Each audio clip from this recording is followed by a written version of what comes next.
controls have changed from Halo 3.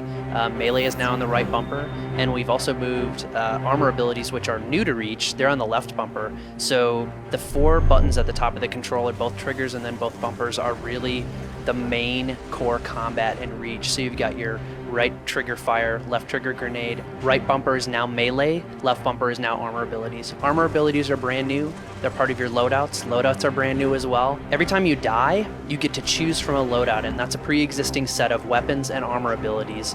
When you choose that, you have it the whole time. It's on a little meter in the lower left-hand corner of the screen. You can use it as much as you want, but it will run out of juice and then slowly recharge over time. One of the new loadouts has jetpack, for example, which allows you to take off from the ground and fly around in the air. We also have armor lock, which gives you temporary invincibility. And then we have active camo as well, and sprint, which is Spartan-specific armor ability. The elites also have a specific armor ability just to their race, and that's evade, and that allows them to move around quickly in the environment. The loadouts are very much designed and put together for the game types by the Bungie designers, so each one is specific to that game type in that playlist. So for example, if you play in the arena in the beta, you're going to be able to choose between Slayer, Slayer Pro, SWAT, a couple other things, and each of those game types have different loadouts. So SWAT, for example, you'll spawn with just the DMR and the Magnum, no motion tracker, no grenades, and sprint. So everyone has sprint. Now, whether they're customizable in the full game, that's something you'll have to ask us about later on. Game over. As you're playing the game, you're actually earning credits. When the game is over, you'll see an exit experience that shows you how many credits you've earned. You can go into the armory at that point. You can buy new helmets, buy new shoulder pads, buy new chest pieces, and it's all aesthetic. So buying a different helmet is not going to make you a better sniper, for example, or take more damage. It's purely cosmetic to make your player look the way you want him to look. We've got new weapons. So we've got the DMR, which is the designated marksman rifle. On the UNSC side, it's really good medium to long range. The Magnum is back and better than ever.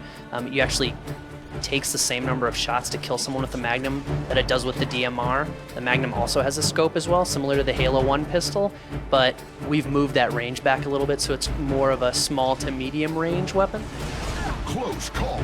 The other new weapon on the Spartan side is the grenade launcher, which is really cool. It has 2 modes of fire. If you dry fire, just pull the trigger, you're actually going to send out a ballistic grenade that'll bounce once, skip, and then detonate. But it also has a secondary fire. If you hold down the trigger, you'll prime the grenade, it'll sit on the ground until you let the trigger go, and then it forms a small explosion and a huge EMP burst, which is really good for taking out vehicles.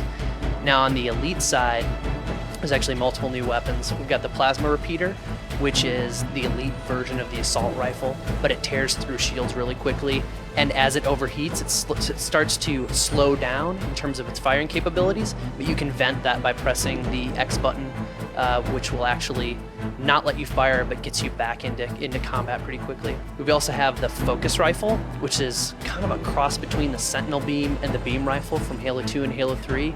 It's really a precision weapon. It's long range, but you have to hold it on your enemy. It's not so much of a one-shot kill as a hold and steady and fire and kind of cook the guy over time. And then the last new weapon on the Covenant side is the needle rifle, and it's kind of a combination of the needler and the carbine. It's a single-shot headshot weapon, medium to long range, similar to the DMR.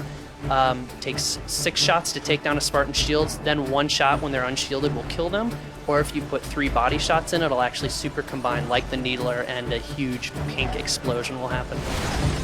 There is also one more weapon that I haven't talked about, which is the plasma launcher on the Covenant side. The arming and the timing mechanisms are similar to the Spartan laser from Halo 3. You hold down the trigger. The longer you hold down the trigger, you're actually priming more grenades. You can prime up to 4 grenades, fire them off. It tracks. It's a super good anti-vehicle weapon. It's pretty good against human beings as well. And you can kill your teammates very easily with it, so it has been dubbed internally the comedy gun, because a lot of betrayals happen if you're not careful with it.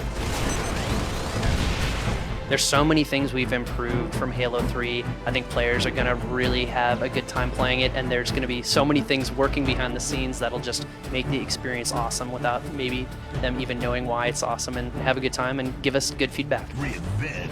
The Halo Reach beta is launching May 3rd on the 360. Your exclusive way into it is through Halo 3 ODST. Hope you guys have a good time. Untitled.